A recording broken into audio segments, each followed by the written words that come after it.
So it's being live streamed because of it being a public meeting, right? Yep. I keep looking to see if there's anybody signing in, but it's still early. I wish it was an automatic where I didn't have to admit people. I used to have there was a little button on my Zoom where I could just let people, they didn't have to be admitted. But now I don't have that little button anymore. So, Well, I presume via the open door statute, anybody can join. correct.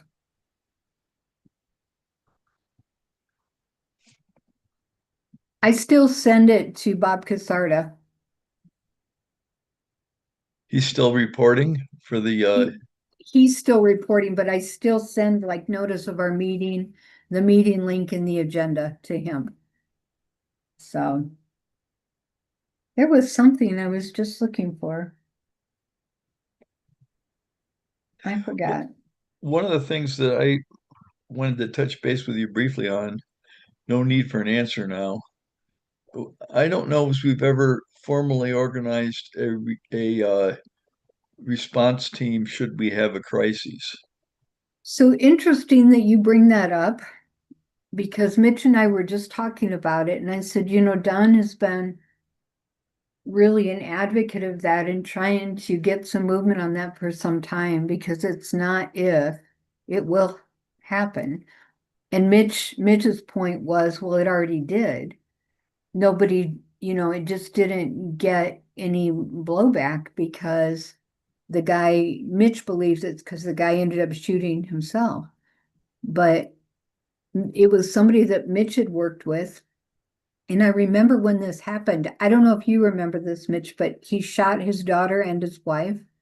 And I believe his daughter survived, but he then shot himself. And Mitch was like, okay, there's Mitch. Hey, Mitch. There's Mitch. Oh, he came in without having to be admitted. I admitted him. Oh, that's So I have to awesome. I have to put you back this way. So anyway, Mitch and I have been talking about it, and Mitch asked other people if they had seen any indication that that might happen, and nobody had. Yeah, well, good. So, yeah, but Mitch, just so you're aware, Don and I were just talking about the responding to critical incidents. Yeah, And the judges have made it clear via, I think Judge Clymer was quite specific on this, that if they get pulled into something, they're going to be going to the court services office, which I get. But we have our own interests and court. ones that might need representation. Absolutely. I mean, the only reason that case of mine didn't blow up is, and it did appear in the news, but the only reason it didn't blow up is because the defendant was dead, and I heard around town that it was because of your expert representation. no, Absolutely. yeah, I got him out of jail. I guess that You need a was cup of coffee. that facilitated Yeah. his behavior. This is just. I thought he was okay. And I called everybody that, the jail CDA people, the probation, because he had checked in with pretrial, and just to see, did I miss something? Did you guys see anything? Yeah, well, And it happens. because he killed his wife and himself and critically injured his daughter, shot her in the chest. Oh, It never blew up, but nobody saw anything. Like, what is happening? well, You want the big one? I think we have to have a crisis team in place via the DOC grant, don't we, Tammy? I'm sorry, I was making coffee. I'm sorry. I thought we had to have a crisis management team in place via the grant. It's actually as a requirement of certification for pretrial services. And I think Melanie has one in there. Mitch, She does. I think it was in the policy manual, but Yes, it's in there, but it just, in order to activate it, a team member has to request activation, is my recollection. I just read it because didn't we just go through all this? Let me find. yeah, I actually have it all right here from yesterday or whenever we were together. Because, I don't get anything cleaned up. Was it specifically for pre-trial though only? yeah, So Yeah. that she might, as her crisis team, have had in her office people, not correct. okay. Don, yeah, I mean, I think it's important that we continue to look at that. I remember when you provided those scenarios to the advisory board and we had started conversation, or was it to the pretrial group you provided those scenarios? Can't remember anymore. So I'm getting old. what it provides is that the critical incident review team consists of stakeholders including designated judicial officer, pretrial services coordinator, prosecuting attorney, public defender, sheriff, pretrial services policy team chairperson, Well, there you go. and Well, additional individuals as may be required Juvenile. specific to the You're the incident. hotel. So. that makes sense. And here's how it's defined. Any incident in which a defendant on pretrial release is Can I make alleged to have against committed you? a serious crime that Talking. causes or threatens to Could you reach cause them? I a need- significant risk Okay. of harm to the physical or mental health of another person. Identifying any team, any member of the pretrial services policy team may identify that a possible critical incident has occurred. The team member shall email the coordinator regarding that incident. And the coordinator is who, Mitch? Melanie, Yeah, Melanie. Okay. But I never emailed her, so I take full responsibility. I viewed this as a critical incident.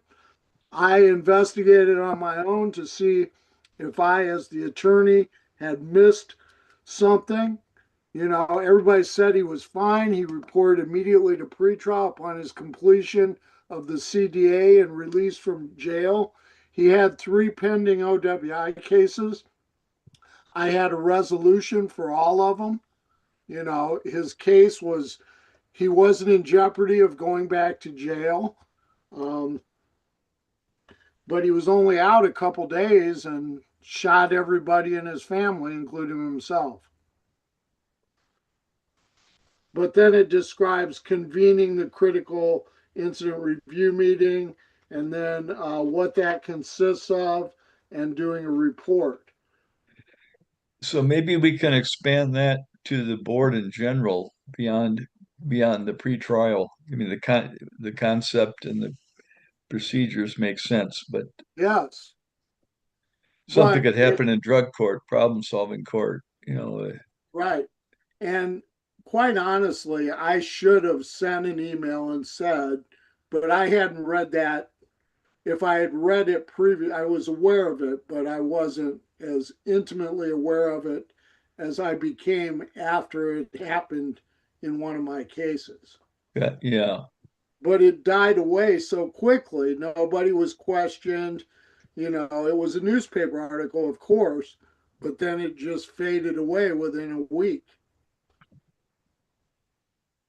Well, Todd had agreed to be on such a committee, and his skill set, I think, would lend itself to his expertise. And I would not disagree. I'm going to get an iced tea because even though I don't plan to ask any questions or talk, I, I want to stay hydrated. Miss, I don't think that's in your DNA.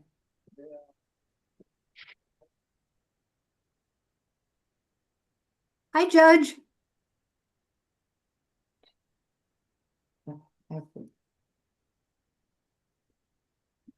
Are you ready? I gotta come back in.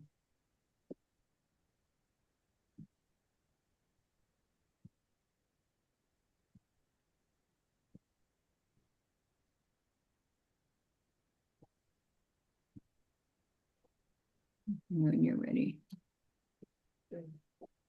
At least had already been to Recovery Connection, so we did not go over there. Hey, Matt. Gotcha. How you doing, Tammy? Doing well. Good to see you. You too, you too. Yeah, Hey, Don. Hey, Mitch. 4, 6. Hi, Matt. We just need 2 more. And oh, did you get them in? You gotta let me in. That's me. Or one of them is me. Okay. I'm trying to get them. Rebecca, or Judge, there's your blind justice statute. Okay. Let's see. Very nice, thanks. Yeah, I'm gonna have it delivered. Tammy, I'm sorry I didn't respond. I'm zooming on my phone and I couldn't figure out where the microphone on mute was. So hello, everyone. Hey, Monica. Hi, Judge. Oh. I'm having issues on my own end here. All right. Missy, can you help me out? Monica, I made you host and I did not mean to. Oh, yeah, you don't want me hosting. Think if you just.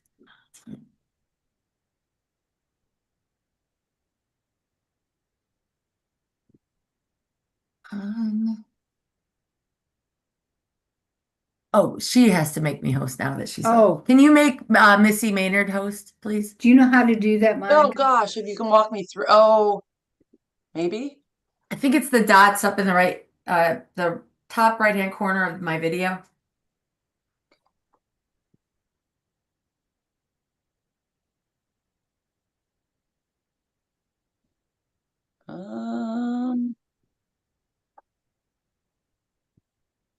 I don't see it up there. Okay, so do you see Missy Maynard? Oh, on her actual. I see. Okay, Yes. yes. Right. Make Mhm. host. Got it. Yeah. Thank Thank you. you. You're welcome. I asked Missy to do that because if I get talking and somebody needs admitted, I'm not going to see them. I didn't want to ignore them. Let's see, make sure I have everyone. I've got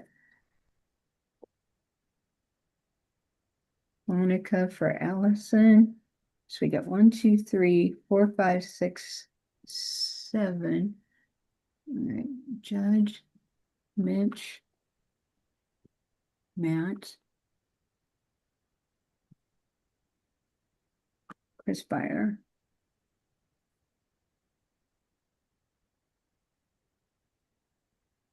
Shantae.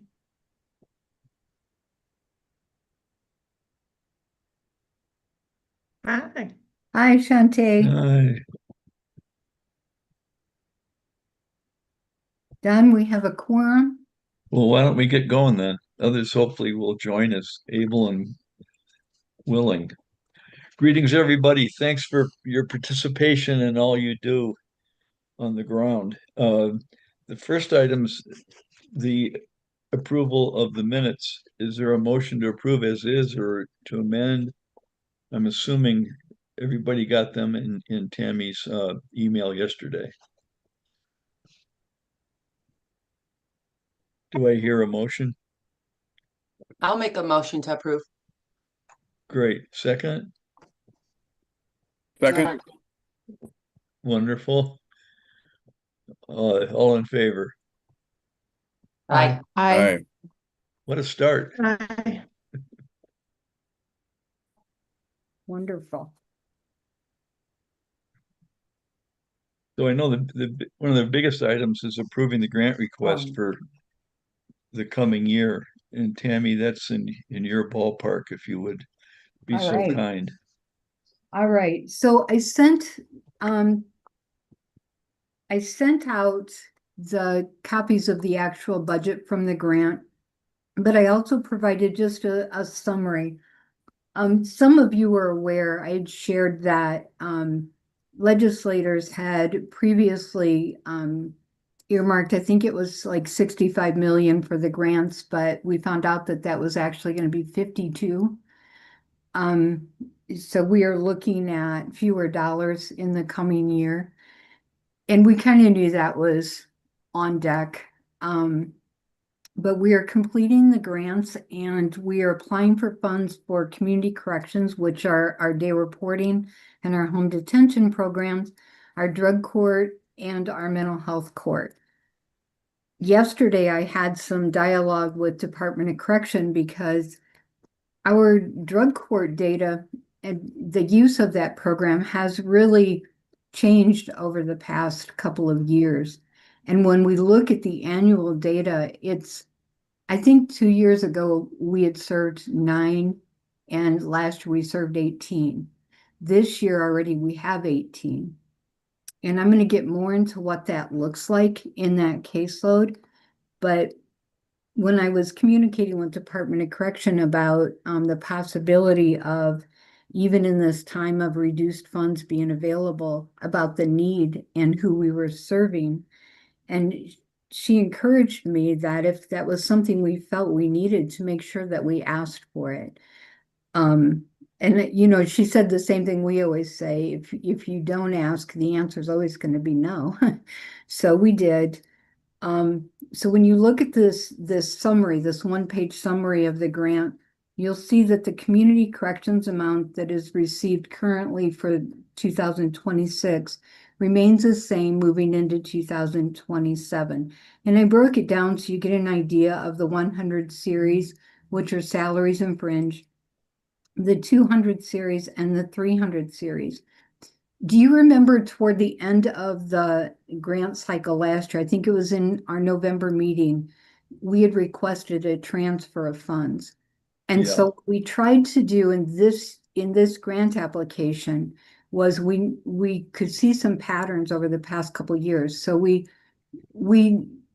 allocated some of the funds that we've seen in unused fringe in the past, and allocated it to areas that we know we typically don't get enough funding on in the grant to cover. So it was just nice to be able to do it out of the gate on this application, but it didn't change the base dollars of the community corrections grant. When we look at the drug court, that's where you're going to see the addition of another position and some fringe in there. And again, because we had some change in fringe, we were able to allocate a few dollars in office supplies and in services. Since we years ago, moved drug court and mental health court out of the day reporting budget, we never were able to also transition for office supplies and things like that. So now we've been able, with this grant application and with the transfer last year, to be able to do that, which was a big help. But that brought us to a total in requested grant funds for drug court of $97,292. You'll see I didn't change the amount of the Indiana Office of Court Services amount, which is the $59.26. We're going to ask for more this year, but that's the current funding, so that's why I kept that in there. In mental health court, that's exactly the same in terms of funding request. Same amount for the salaries, but the fringe shifted a bit, which allowed us the ability to ask for a little in office supplies and then in the 300 series. The 300 series are really those elements of services. So it may be utilities, insurance, like liability insurance, these type of things that we want to make sure we have some funds available for. So the total request that we have, which includes the additional position, is $728,900. Our current funding level is $679,770. So that's basically, that's the budget summary. Everything that we do in the grant aligns really well with the funding priorities, as it always does. All the programs that we request funding for are grounded in research supported models, and we have good data. So. Tammy, a couple of things, bring me up to speed. Is Restoration Court now called Mental Health Court? It's just listed as it's Mental Health Restoration Court. Okay, DOC and court services often just refer to it as Mental Health Court Okay. because that's the group. and the increase in drug court, could you describe the population that you'll be dealing with a bit I beyond? can. I was actually going to do that in my report, if that's Okay, okay if we then table it. we'll just wait and then. gives kind of a lay of the land of who we're working with. Okay. Well, then we're ready for any questions of Tammy prior to taking a vote on the grant for 27. Are there any questions, comments? I have a question. I'm sorry. So when you talk about the increase, what we're approving is the old number, but you're telling us that you're going to put the increase in? No, the increase is included in what I gave you. Okay. Yep, Okay. And the Motion increase to is approve. and the increase is purely the requested additional staff for drug court. correct. Am I right? Okay. Any Motion. other questions, clarifications? Lot of hard work, Tammy. Thank you. Is there a motion out there to approve it as presented then? So moved. Thank you, Mitch. A second? I'll second. Thank you, Great. Judge. Any discussion, or if we're ready for a vote then? All in favor, please say aye. Aye. Aye. Any nays? Any abstentions? Great. Okay, Tammy, Thank you so much, everyone. on to program reports, I think. Okay, so Misha had submitted hers. One of the fun parts of what Amisha provided in there, we have a lot of change going on in community corrections right now. We met with Judge Butendorf, it was, I think, in January, and a couple of other partners, and it just started this process of us going back through the whole pathway into community corrections, looking at just all of our policies. And we try and do that annually, but this year in particular, we've opened it up. One of the very enjoyable parts has been that they have been looking for some time on how to begin to incentivize participants. And the staff has come together. I'm looking forward to, I'll share pictures with the advisory board or if you happen to be in our building, but they've built this game and it's pretty big and they've used Legos and different things, but it's based on the game Donkey Kong. Now, I never played that, but they've explained to me this whole thing that you go through these levels and you try and get the princess. Well, the princess has become a trophy. But what they've done is they've created this very cool token economy. And so when each person comes in and they have their case plan developed, they get an avatar. They get to put together an avatar. And that person goes on the board. They get to choose their name. They get to choose all their attributes. But it's as they begin to accomplish things and do goals, they get to choose things. They can choose game cash, or they can get a new hairdo, or they can do these different things. But it just looks really amazing. But what's been fun is watching the staff create this and the client's curiosity growing. And we're looking forward to that. So Misha and I will be sharing more about the changes that we've been working on in terms of the policies and more on the Donkey Kong incentive project during our next meeting. Just want to give you a few things about problem solving court. Just in general, this is grant time. So we're also, in addition to the DOC grants, we're completing the grants for court services. We're also working on the reports, the annual reports, the first quarter reports. So the annual reports are both just performance measures and the narrative reports that we provide to court services for the problem-solving court programs. And then Judge Buckley and I will serve another year on the Problem Solving Court Rules Committee through Court Services. Appointment to this committee comes from the Indiana Supreme Court, and the Chief Justice has requested Judge Buckley to serve another term. He does great with this committee. I've really I've been able to see several chairs on this committee, and Judge is quite effective. Probably not surprising to any of you. There are 2 work groups, and we participate on those, and they are looking at performance measures. They're also looking at ensuring that we have the most updated research-supported practice, really translated into those certification rules. So it's been a really fun and productive time on that committee. While I don't have a lot of the 2025 data to share, I have a few things for drug court. As I started to share earlier, we've seen the drug court, the number served increase over the past couple of years. Last year, of the 18 total that we served, 3 were very high risk, 10 were high risk, 5 were moderate, and we didn't have any low risk. Now, if you were to look at our data at straight face value, if you're only looking for IRAS, it would show some low risk in there. The programs don't serve low risk. So when we refer to the high risk, the very high risk, sometimes that means it's because that's what they scored on a CARS.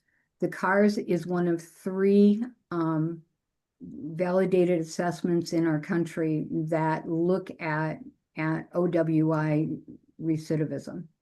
And so when somebody is showing high risk or very high risk on those assessments, then we're accepting them typically into those programs. It's quite a shift, especially if we looked at years ago who we were serving in those programs.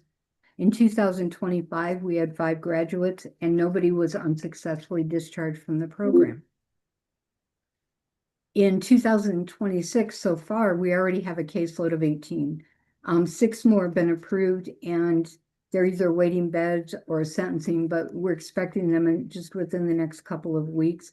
And it's 5 or 6 that are currently being assessed. We just got another one today, so I guess that bumps it up by 1. It's likely we'll be at 30 by fall, I would imagine. In our current caseload, you're seeing again a transition in increased risk levels. We have 7 who are very high risk. We have 10 who are high risk. We only have 1 who's moderate, and that person is teetering between that moderate and high. We've had 2 grads so far, and nobody's been unsuccessfully discharged. In this program, one of the things that we're seeing is we don't always rush a person into employment. We really are working with them to try and help them get to a point where they view employment a bit differently, right? So hopefully, typically they can get a job, but they can't keep it. And so as we're working with them, it's hopefully increasing their job retention and how they view that job. So of the 17 who are employable, 1's in treatment, 1's is recovering from surgery, but the rest are employed, which is kind of crazy, but they are. Most everyone, I think 15, are engaged in therapy. 1 just completed some therapeutic sessions. And that doesn't, some are doing still doing their substance use programming on top of that. So Judge and I have talked, and we were talking before the meeting, you know, we've seen it's not uncommon for people to come into problem-solving court programs and they're distrustful of the system and they're not particularly positive about being in a drug court, right? But we see that consistently begin to change as they begin to connect with not just the program, but beginning to increase awareness of their helpful beliefs, their unhelpful beliefs, and how those are related to the thoughts they have, the emotions they have, and then ultimately their behaviors. It's interesting to watch that transition and how then they begin to connect over time with things like therapy or recovery support or even their families. So next steps in drug court are really to review the recidivism data that we've been collecting. We've been doing it for about 3 years, so I anticipate we're going to be able to extract some interesting information from that to report. But we're also going to be working with VU on some other important outcomes. So they're going to be tracking things like reduced risk of reoffense and relapse. They've done that in the past. They're going to move that forward. But we're looking at also tracking improved interpersonal relationships, increased longevity in employment, retention and other services like therapy, recovery services, and engagement in community involvement. Are they engaged in doing things for service? Are they volunteering in the community or getting engaged with the community? Those sort of things. Veterans Treatment Court has a current caseload of 10. I believe they had a couple graduate in January. We just are completing our recertification with Veterans Treatment Court. I met with them with court services, I think it was last week, and they indicated that they were really pleased with the program and that following our closing meeting with Judge and Megan and myself, there wouldn't be a recommendation memo. They were pleased with what they saw. In mental health court, we have a current caseload of 21. This is another program that is growing quickly. Mitch can attest to this. We have 4 more currently being assessed. The capacity in there is 30. We will hit that, absolutely. Mental health court is going through recertification as well. It will take place April 20th to 21st. So that's all I have.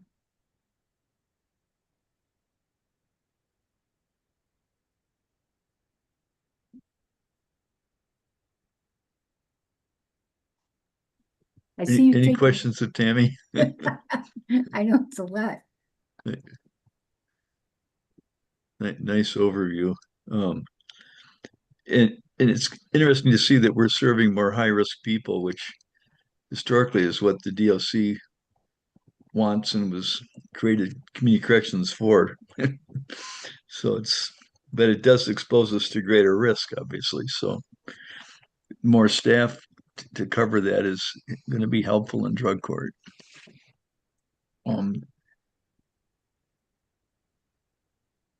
Melanie, are you on the fly willing to bring us up to speed on what's been happening with pretrial? Once I unmute myself, I'd be happy. You too. Me. Yes. So things are going really well in our pretrial program. We just met as a work group this past week, well, just a couple days ago, and reviewed some 2025 data. And just to give you an idea of the workload that this organization has, in 2025, we completed assessments in 2,086 cases, and we took in new supervisions in the amount of 876. So we've been very busy bringing people into this program. In terms of our program overall, we are moving towards certification. So I mentioned that the last time. Our policy team really did some strong revisions in our policy procedural manual that bring us more in line with the true pretrial philosophy. We submitted those documents to the state in January, and we are expecting our state review in June, on June 10 and June 11. Our funding, we're also in that same funding cycle as community corrections. So we're busy filling out grant applications and things of that nature. We are reapplying for the court services, pretrial services grant. But I'm pleased to report that we had a change in funding sources from 2025 to 2026, and that we were able to tap into some of the county's opioid settlement funds to be able to fund our pretrial assessor. Last year, we found out that DOC was no longer going to be funding any pretrial services, and we had been funding pretrial assessors and public defenders using those funds. So when those funds came to a halt, we were kind of scrambling to figure out what we would do. Fortunately, like I mentioned, we were able to tap into those opioid funds. So hopefully for the next 26 years, we will be solvent in funding our pretrial assessor. We won't run into those issues any longer. And that's just kind of an overview of where we are right now. Oh, now, Don, you're muted.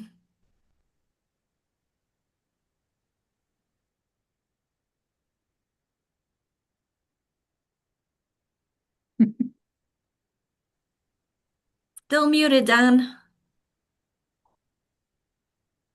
How's There you that? go. Perfect. I'm sorry. Could you expand a little bit on how we modified the policy manual to comply with the state's priorities, and have the target populations changed? You're muted. It is the end of the day. Oh my goodness.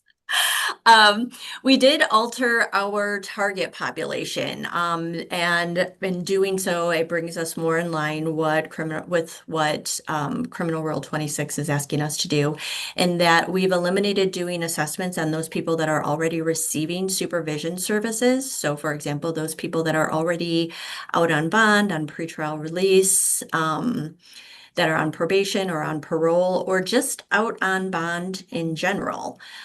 So those people are no longer being assessed. And what we've noticed with that change in target population is we've seen the number of assessments that we're doing almost drop in half. So that means of the people that we had been assessing last year, almost half of them were already out on bond or receiving some sort of supervision services. We've recognized that there's not necessarily a need to duplicate those supervision services. So that's helped ease us a little bit in what our numbers look like. We also made adjustments to our supervision matrix. Meaning the level of supervision that gets assigned to our various risk levels. We eliminated the use of additional assessments. So in the past, our pretrial supervision officers have been given the ability to provide mental health and substance use assessments on almost anyone that came onto pretrial supervision. We recognize that pretrial is not a time period where we should be focusing on behavior change, and as a result decided it would be beneficial for our program to eliminate doing those assessments at the pretrial stage. And then we also altered our chemical testing procedures. So we've created a step-down procedure for chemical testing. Again, recognizing that in the pretrial stage, we're not looking at behavior change, but we do want to take a look and see if those people are in need of substance use services. So again, we've created a step-down process. In the past, if someone was ordered to submit to drug testing, they could be drug tested throughout their entire pretrial term, which might be years in the making. With the step-down process, though, we're looking at what their behavior is at the time that they committed the offense and seeing if it's something that we need to address earlier on. So those were the significant changes that we made to our policies. Again, bringing us more in line with what the true pretrial philosophy is, recognizing that we want to maximize release from incarceration, maximize public safety, and we want to be cognizant that we're respecting the innocent until proven guilty philosophy that we have here. So we don't want to be subjecting people to unnecessary services when they've not been found guilty of anything at this point. Thank you. Does that prompt any questions, comments from anybody? Thanks, Melanie. We ready to move on then to the next item? Yep. So just real briefly, I just want to let everybody know that for those on the advisory board who also serve as local JRAC members, Don and I will be putting together meeting dates soon. It'll be by Zoom, and the purpose of that will be for our group to go over the annual report for JRAC.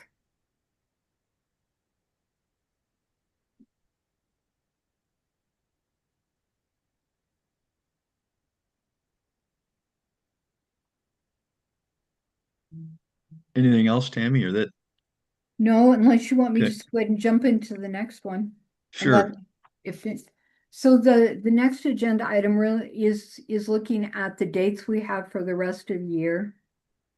So we've had today's, according to our bylaws, we need to meet at least quarterly. So I'm going to give you 3 more dates with the understanding we will likely have a special meeting in August because that's generally when we have to review the grants. Once DOC has had an opportunity to review those budgets. So there will be, I just have no idea what date that might be. But in the interim, we're looking at all of these meetings are on the 3rd Tuesday of each of these months.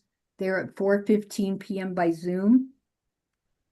And the dates are June 16th,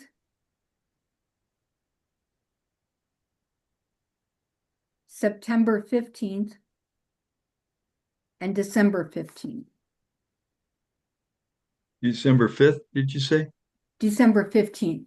15th, okay. Yep. And then there will be one in August, Yeah, it'll be a special meeting in August. and that one could be any day, just whatever. It'll works. be we always try and keep it on a Tuesday, but yeah, I just don't know. Okay. Great.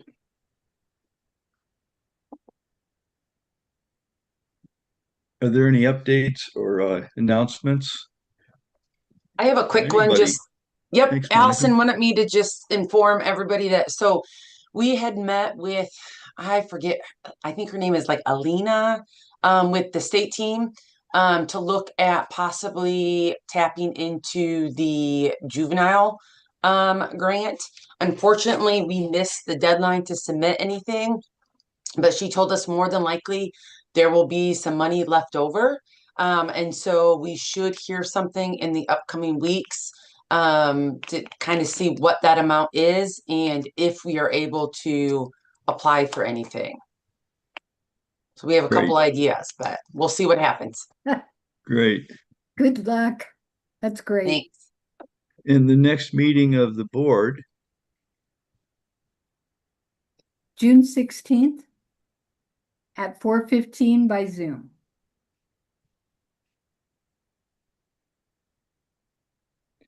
you did say the 15th, didn't you, Tammy? June 16th. 16th, okay. I'm sorry, yeah. I'll send these to you, Don. I'll send them out to everyone. Okay, great. Well, if there's not anything else in anybody's mind, thanks for participating. Thanks for all you do out there. The weather's turning. You might want to head home. Thanks, Todd. Dark all of a sudden. Yeah, it looks. Thanks a it lot. looks- All Bye, right, guys. thank you, everyone. Thanks, everybody. Bye. Thanks. Bye-bye. Thank you. Bye. Bye-bye.